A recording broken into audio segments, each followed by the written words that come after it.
This is a telescope that I just received today, and it's a Sky-Watcher Heritage-100. Is a Maxitov Newtonian. No, sorry, it's a Newtonian and a Dobsonian mount. I bought it mainly for the mount of it, but I know that it's a very wide-angle telescope, and I can use it also. Let's just open it and see. Okay, this is the box opened. As you can see, the telescope is this.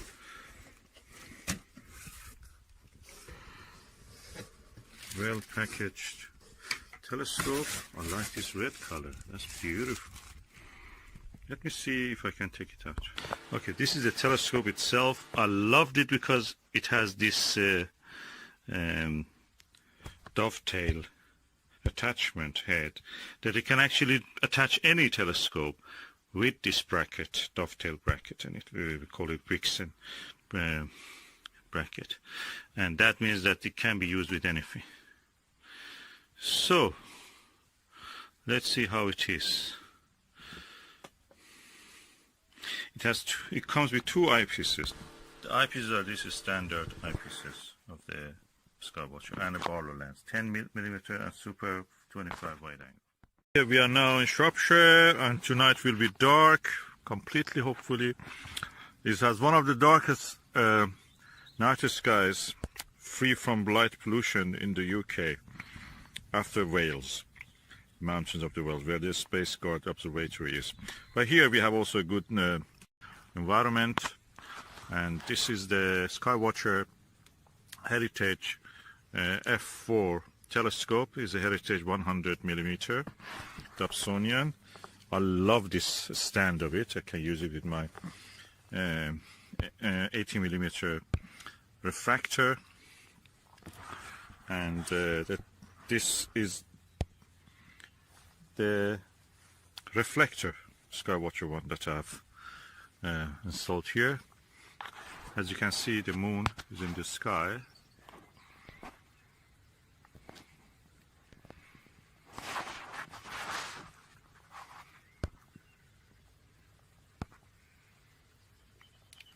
So, and we are looking forward to see the moon. I can look at the moon with this 40mm Windowsill eyepiece. It's quite wide angles. It's one of the best eyepieces I've seen. It's quite cheap. I bought it probably for £10, £20. It's one of the widest field of view I've ever seen. And let me look at the moon now.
Okay, I'm now using also the Skywatcher Heritage 4-inch 100mm focal length, 400mm, and f ratio 4. This gives you the widest angle possible, and because it has no collimation screws, I feel that the image of the Jupiter is out of collimation. I cannot see much detail. I see barely some of the cloud belts, nothing more than that, barely. Maybe south and north equator belts are not easy visible. I wish it could be collimatable. Even the little Gilbert that I had as a as a kid was, you could collimate it. This one you cannot collimate it. It's the widest angle telescope, so it's for deep sky observation quite good. But for the planetary, I mean in this case Jupiter is not good. Maybe it's good for the moon, but for the planets like Jupiter you don't see much details. So out of these telescopes, so far the best one is that refractor, although it has a lot of chromatic aberration. Then comes this without chromatic aberration, the MIDI TX105, but the clarity is less. Of course, this is just out of the warm room and to this environment. Refractor was ready to observe.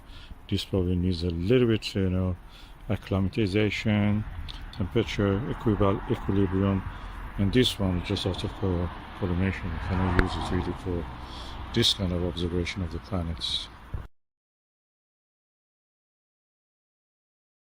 And this is Sky-Watcher Newtonian.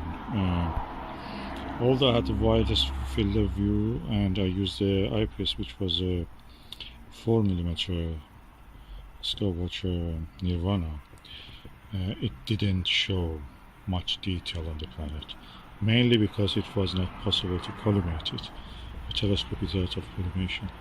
It's good for wide-angle view of the deeper sky objects. As I mentioned, this Skywatcher Heritage-100mm telescope is not good for observing planet. Probably for the moon, but not much even for that. But is excellent for wide-angle views, wide field of view of the deeper sky objects. I'm looking at the M42 Great Orion Nebula and the stunning image quality, and it's easy to even capture astrophoto with your mobile phone. I'm using just the Skywatcher 25mm Super MA eyepiece. This came with this telescope on its own, on a small Dobsonian mount. They come. That's excellent. I'm using it in this Alta Sabre because it's easier for me. It rises at the height. And I will put the astrophoto I've taken of the Orion Nebula, and it's beautiful. The actual image, when you see it, is stunning. Okay, this is astrophoto I took with this eyepiece and this telescope, and it's stunning. As you can see at the margin of it, we have some. The mirror is spherical; it's not parabolic, so you can see some, chroma at the corners.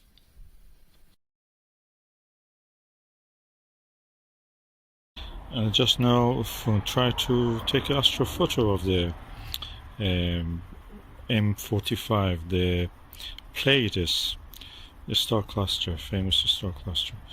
It was really nice, and I was able actually to take the whole cluster. It's really wide angle, really excellent in that sense. I have tried it with a lot of telescopes. None of them showed this as good as this one. The really wide angle view of this telescope. This telescope reminds me of the Astroscan 2000. That is also 4-inch, 4.5-inch. This is easier, it's cheaper, it's available. The Astroscan is not available, and you cannot get it unless it's second-hand. It's not easy to get it. This telescope is excellent for deeper sky. I recommend it for that purpose. For the planetary, probably you should get a little refractor, 80mm or 100mm, 4-inch will be enough. Okay, you have bought a lovely, beautiful Skywatcher Heritage-100mm telescope. Beautiful colors. I wish they had this color for the refractors, a little golden or something like that. But anyway, it's a very beautiful telescope. It's a very capable, better than whatever I could have when I was a kid. And it has a very good mirror, I must say that. And the image you get with this is quite sharp. The thing is that the telescope has an F number, which is only 4. That means it's a fast telescope. It gives you a very wide angle view. But if you want to watch objects which are like a moon or Jupiter, and you want to see more details on them, it's better to have a telescope which has a higher F number. Higher F number means, what is F number, first of all? F number is the focal length of the telescope, so the light path from here to here, which is 400 millimeter, divided by the aperture of the telescope. So aperture of the telescope is 100 millimeter. F number, the focal length is 400. 400 divided by 100, both of them are in millimeters, gives you the number of f4. You can actually increase the f number if you reduce the d, the diameter. So if I can by one mean reduce the f number, the d number, I go with a lower, a higher f ratio, and that helps me to actually see more details on the moon, better details or more stable, richer, sharper, crisper, and the planets. It practically makes it a slower telescope in the astronomical terms. This is a fast telescope. The f number is low. For you can make it to f number 10 or 20, 19. I can make it to be slower, and that means makes it practically a planetary telescope also. There is a aperture stop here, but this is at the center, and this obstructed by the central obstruction here, the primary, the secondary mirror here. So if you want to avoid that, we can make an off-center circle like the one that is here, and for that I will show you how to make one. I will show you. Okay, this is telescope actually on the beautiful Dobsonian. I bought this telescope for just the Dobsonian mount of it, but the telescope itself is really good quality. Let me dismantle it and I will show you how to do it. Okay, as you can see, I have now the telescope optical tube assembly separated from the Dobsonian mount. I must say I have two of this telescope because of this Dobsonian mount. I use it with my other refractors, and one of them is actually on this one. So it's a very good versatile Dobsonian mount, and it's worth every penny that you spend on this. So I'll put the Dobsonian mount. I don't need it at the moment. I just go for the reduction of the aperture to make the f number larger. So we go ahead with that. So for this purpose I need a piece of card. My card was really odd shaped. I already cut pieces of it. So I joined two pieces of it together to make it equal to the circle of this telescope. Okay, I now remove the cap of the telescope and I put this over this circle. I'll show you. Okay, I'll put it upside down on the piece of card. I give a little bit edges around it so it will not be exactly touching the edges, because I want to use these edges for making the rim around it. Okay, first I go for marking this circle. Okay, I use a pencil or a pen to mark this circle. Okay, it's better that of course your card be black or dark. In this case this is blue, so black is better even. So I have marked the circle. Now I can cut it, but before cutting I want to leave some straps. So I put this kind of squares about 1 centimeter. You don't need to measure it, just by hand is enough. Something like that.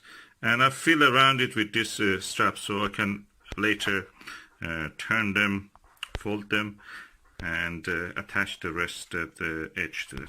So now I have made all these square shaped markings around the edge. Okay, now I'm going to make my off-axis aperture. For this I will use this circle. You can use a coin or anything. This is I think around 35 millimeter. It should not reach the center. If it reaches the center it will be again it comes in the secondary mirror blocks a part of it. So it should be smaller than 35, 30. You can adjust it, of course. You can make it a little bit smaller, a little bit bigger. You can have several of these to put it on your telescope to see which one actually is better. For different brightness of the objects, for moon and for planets, you can use different aperture stops. And let me now do this. I'll put a circle around here. It should be touching the edge here, almost. And I will now put the circle there. Okay, I have now drawn my circle and I will remove it. So what I have to do now is to, with the scissor, to take this part out, and then I take all these spaces between these edges out also. I will show you the result. Cutting this with a scissor, you can make a hole in the middle or somewhere in the middle, and then from there make your way toward this and then cut the circle. Okay, as you can see, I've not cut it, and I just left the last bit to show you how it is. Now I cut that last bit also. Okay, I've cut the last bit and I remove it now. I have now my off-axis field stop, off-axis aperture stop here. And now I cut the rest of the stuff. I will show you. Okay, you can see what I'm doing now, okay? And I'm cutting this, and when I'm finished, I will turn them this way and join them with a piece of paper all together. So they will go like that on the telescope tube. Okay, now the aperture stop is finished, almost. The only thing is that when you are here at this area, it gets thin. One way of avoiding this is just to put your circle a little bit away from the edge. But here I made that mistake, but anyway, I gave a little bit thickness out of the circle, as you can see. So I didn't exactly went on the line, I just moved a little bit out of it. So at this stage, the aperture stop is ready. You can just sellotape it on the top. But if you want, you can just bend these edges, all these edges. I will show you. Okay, you can bend all the edges as I've shown here, and join them with a strip of this cardboard. I've run out of it, so if you have one for yourself, a little bit left, you can do it. You can do it with a different color material. It doesn't need to be the same color. And then what you will do, you put it like that on your telescope. At this stage is ready. You can just sellotape it. Just put one sellotape here, one sellotape here. You can remove it when you don't use it. But I recommend you build that edge so it will be something easy to remove and put without damaging your beautiful artifact. Handicraft. So that is ready. Now I have a off-axis aperture stuff. My F number is yet the same. Focal length is 400. By my diameter of the aperture, the opening, light gathering opening, is almost half or less than half. This was 100. This is now probably 3 or 4 centimeters. So 400 divided by 40, 4 centimeter, 40 millimeter, that means. 400 divided by 40 is 10. Now I have a telescope which is F10. The F number, focal ratio number, focal length divided by aperture opening makes it 10. So it's very slower telescope. Is very good for viewing the planetary surfaces, for moon, for other things. So because it's practically, you have reduced the glare, the excess light that may dazzle your eye, or hide the details that you want to see in the lower light, just make a little reduction in the light. That makes it possible. You can make several of these. You can make it smaller than this, you can make it a little slightly bigger. And if you make 2 of these, actually you can use that 2 apertures for achieving the most accurate focus for yourself. You have to practice on that. This is another issue that you will learn. But at this stage, this is ready. You can just sellotape it here, sellotape here, or as I mentioned, use a cardboard band here, a piece of cardboard, something around here, to join these tabs and make something like this that you can put it on and lift it at your own will. That's done. Now you have a full aperture stop.